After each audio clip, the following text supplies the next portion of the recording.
Hi there.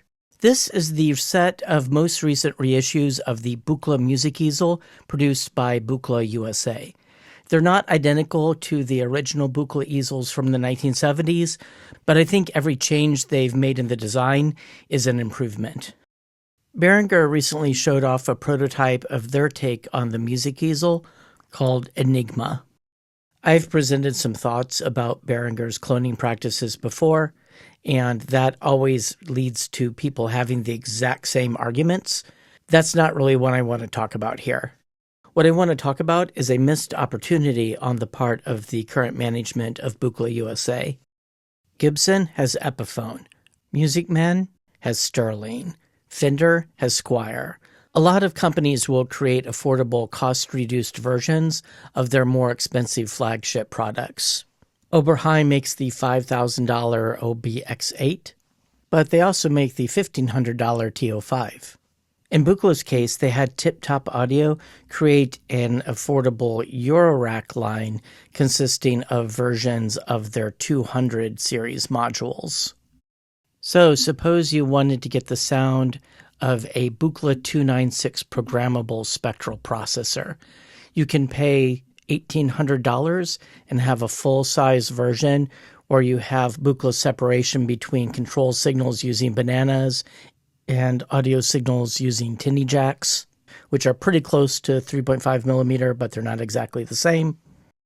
Or you can spend $700 and get the 296T, which is the Eurorack version of the same circuitry. They did something cute here where they have these 3.5 millimeter jacks that look kind of like bananas for the control signals. I think that's kind of cool.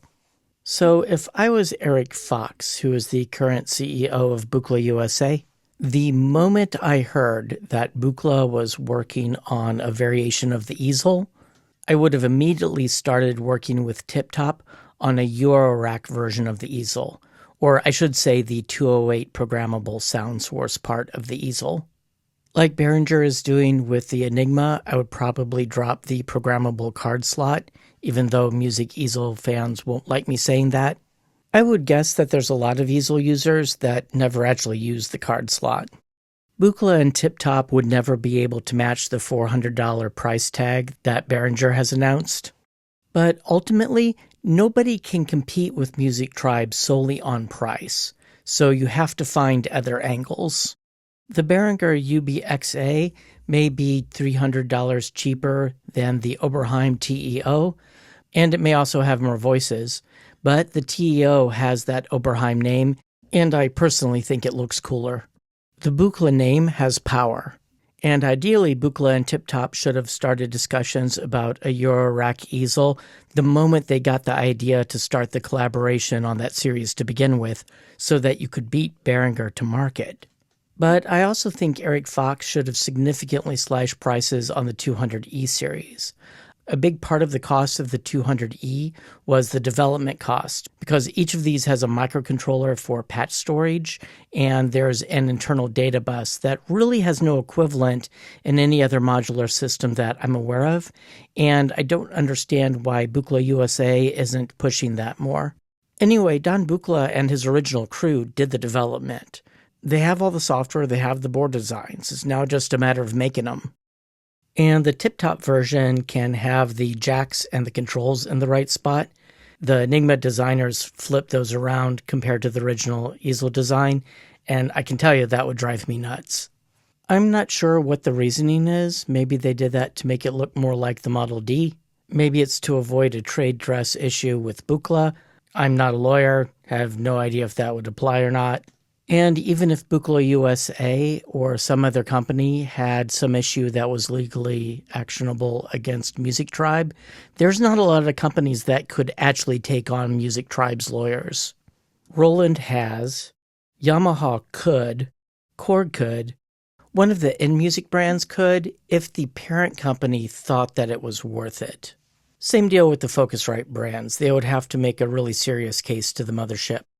But I can't think of any independent U.S. companies that could.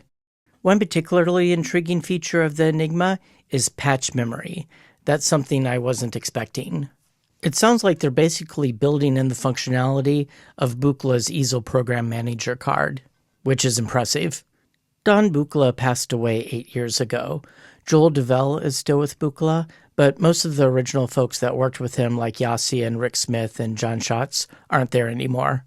So I don't personally feel any particular brand loyalty to the company known as Buchla U.S.A. I treat them like any other company. If they make a product I really want and I can afford it, I'll buy it. And I really wanted this modern version with this helpful little doodad up in the corner, so I bought it. And I would have bought it even if a Behringer version or even a tip-top version was available, because I wanted the full-size thing. And in particular, I want the jacks and the controls to be in the right spots. So in a mild defense of Behringer, I did want to note there is a lot of engineering work involved in making a cost-reduced design like this. Notice that they've managed to put the entire design on 2 circuit boards. And, ooh, look at all of these Vactrols lined up. So that's going to be a lot easier and cheaper to manufacture than a Buchla Music Easel, which has a bunch of daughter boards. The Behringer Model D is basically just a surface mount layout of the original Moog Model D circuit, but this does take a lot of work. The U.S.A uses the same voice architecture as the original Oberheim, but as Scott Ryder, also known as Old Crow, noted, it's basically a complete ground-up redesign. I don't know exactly what's inside a Pro VS Mini, but I guarantee you it is not all the hardware of an original sequential Prophet VS. It's probably some microcontroller running some soft synth. The look and the functionality of their limb drum, however you want to pronounce that, may be inspired by the Lindrum, but if we take a look inside, guess what? This looks nothing at all like a Lindrum. This is not just a Lindrum schematic put into surface mount. Because in the year 2024, it makes a lot more sense to use an ARM processor than a Z80, and Behringer couldn't use the original Z80 code anyway because that's copyrighted. Now, if you do want an accurate replica of the LM1 that also has some enhanced features, you can check out this project by Joe Britt called the Luma 1. So this is the sort of thing that Behringer's not going to make. A company like Manley is always going to be safe from Behringer because there is no way to cost reduce these designs.